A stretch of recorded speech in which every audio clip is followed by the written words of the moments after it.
Hi everyone, today we're doing Poster CTF on TryHackMe. So let's have a look at our map scan that we done earlier on. So we can see we have 3 ports open: a web server, SSH, and a web server, which is, well, yeah, an SQL server, I guess, which is PostgreSQL, which is our first answer for the web server. And what is the port that it's on? It's right here, the port. Let's copy this and put that in as well. I think that's a normal port for PostgreSQL as well. That's the first read done, and it looks like it wants us to move to Metasploit. So after starting Metasploit, look for a module that can enumerate user credentials. So let's go to this terminal. So let's do msf console-q. This will just stop the loading panel or whatever that normally shows up from showing up. May save some time. So let's see what this is. Metasploit contains a variety of modules that can be used to enumerate multiple DRMs, well, DBMS, making it easy to gather valuable information. So look for the module that can enumerate user credentials. So full path for the module, start with auxiliary. So let's do search, what was it called? PostgreSQL. Let's put that in. And we should get a couple. So I think what was it said anyway? So it said something about enumerate user credentials. So it'll be an auxiliary module, I'll be guessing. So this seems like a good one here. So let's put this one in. So let's paste this in here. Let's see what we get. That is the right one. So I guess we'll be using this. So let's do use. We can see 22 here, which is the number that I'm going to use. Your number next to it might be slightly different, but I'll be using 22 as that's the module. So next thing we want to do is show options. Just show us the options. And the one option that we need to set is R ports, which is the remote port, and the remote host, which will be the server that the SQL server we're targeting. So for mine, we can see it, we'll be able to see at the top. So if we go here, you can see that's my target host. So I'll be pasting that one in for me. And the port's the normal port, so we can just do run, and it should be able to give us some things. This will just do a brute force attack, so we'll just wait until we get the correct answer.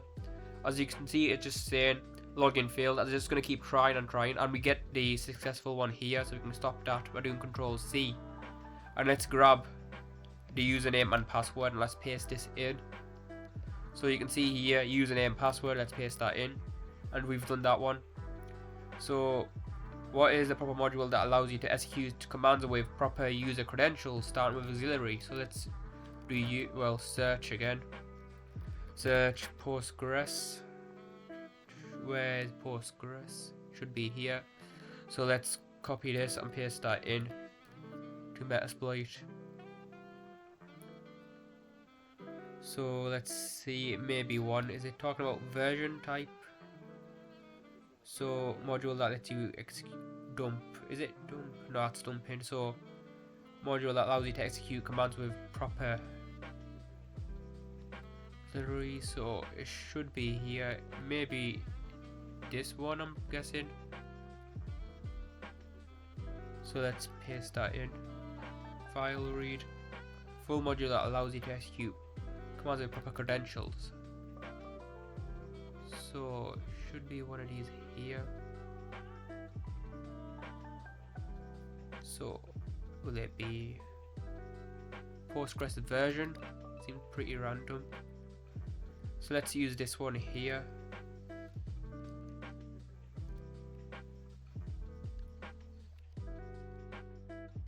No, so okay. Might be this one here, PostgreSQL. Yeah, that's the right one. So let's see, use 24. So let's do show options again. Options. Set our host, which will be for us. Here, IP address. Let's paste that in. And let's see, based on results of number 6, what version is installed. So I guess we need to be running this. So let's do run. As you can see, this one's slightly simple, as it's just asking for, actually we'll need to change the password as well. That's one thing we'll need to do. So let's do set password, as the password I think is different If we go up here, it says password is password, which is very secure. So let's set password to password, and let's run this again. So it should work, and we get the version history here. So let's paste that in.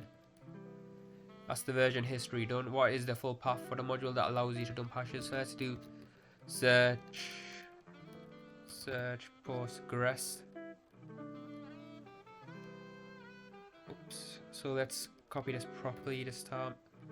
So let's get this Control-Shift-C, Control-Shift-V. And we can get hash dump right here. So let's put hash dump here. This is auxiliary scanner for hash dump, which will be the one we want. So let's put that in. That one is done. So how many users? So let's run this. Let's do use 36. Let's do show options to show the options, and let's set password to password, and set our host to target IP address, which is here. So let's put that in. Let's do that again. So let's copy this and paste that in, and we should be able to run. And it should, hopefully, if I'm doing it right, give us the hashes for the module if I haven't destroyed the machine. So we get 5 users. Well, 6 actually, so let's put them 6 in. So let's put 6 in. And the full path for an authenticated user to use files on the server. So let's have another look. So let's see. This one looks interesting. I think it might be this one here. File read. Well, the read file 27. So let's put that here. That is the right one. So let's use 27. Let's show options. Let's do that again. Options. If I can spell op. So we can see the password will need to be changed again to set password to password, and set our host to our target IP address, which will be up here. Might just put it down here so I don't need to keep repasting it in. So let's do run, as I've changed the password and our host. So this should be able to allow us to, well, view files that are on the server. Alright, so this gives us the etc host. So we can see the etc host output here, which can show us some users. We have 3 active users that we can log into, and I think we have a 4th one as root, which we do have here. And we get home dark credentials or txt, which may be something we should check out straight away. So there'll be a path, full path of module that allows arbitrary command execution with proper user credentials. So let's search Postgres again.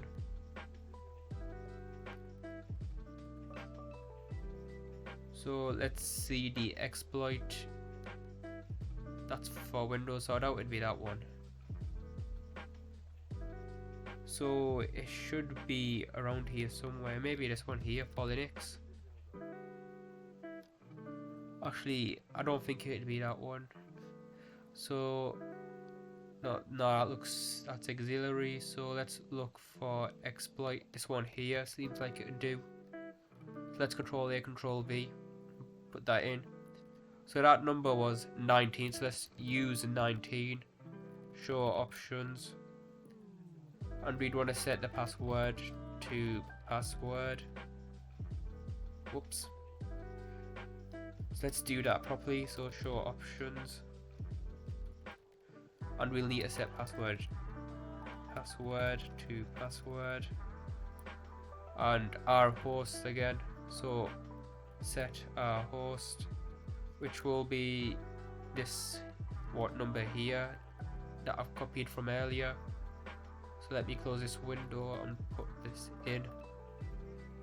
Actually, that's not the IP, so let's do this again. And that's been set. So let's do lhost, which will be our IP address. As you can see, my IP address is here. It'll be an OpenVPN IP address. So let's do 21.51.0. Set. So let's do set lhost. L host. As I normally get mixed up because R host will be multiple, L host will always be one, as you can only have one IP address. For Metasploit at least. So let's do run. And this should work this time. As we can see, it is going through and the exploit has succeeded. So if we do ls, we'll be able to see what's here. So let's do shell. What this will do, will give us an interactive Python shell that will have bin bash. As you can see, it's finding the binary for Python 3 as Python 1 did not work.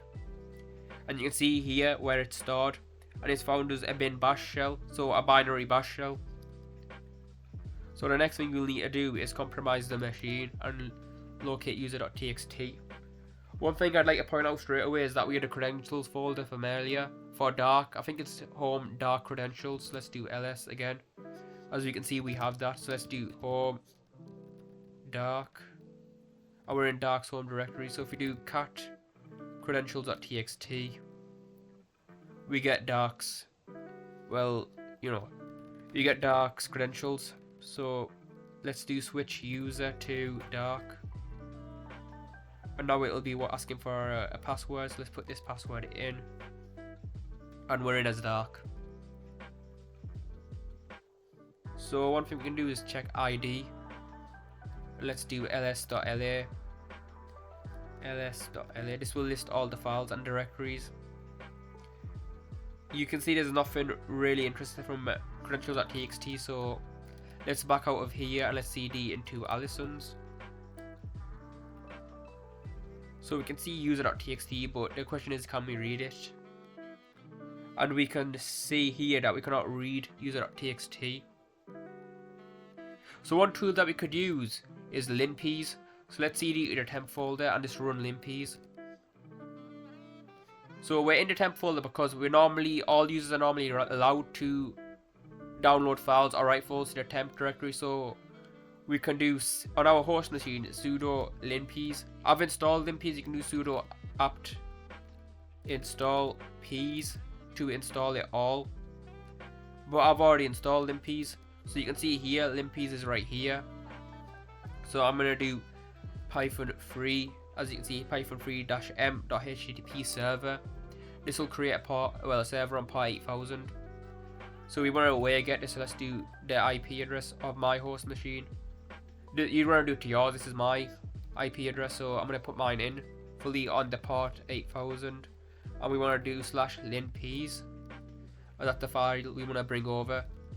And if we do ls.la, I want you to show you that that it shouldn't be executable. Yeah, you can see it's not executable, so we can do change mod +x, which will give it the permission to execute. So let's put that in, and this should be executable. To run a bash script, you want to do ./linpeas, and now it's going to be running linpeas. I'll let this run, and once it's fully run, we'll be back. So I've finished the linpeas scan on the system, and if you scroll up, we'll be able to find something interesting.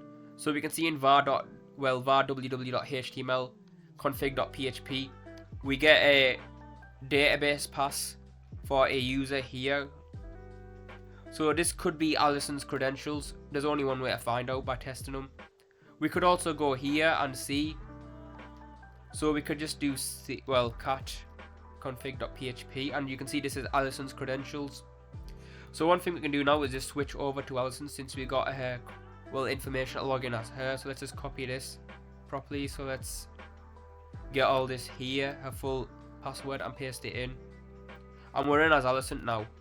So if we do ls, since we're in Allison's home directory, we can do cat.user.txt. So we can see we have the full flag.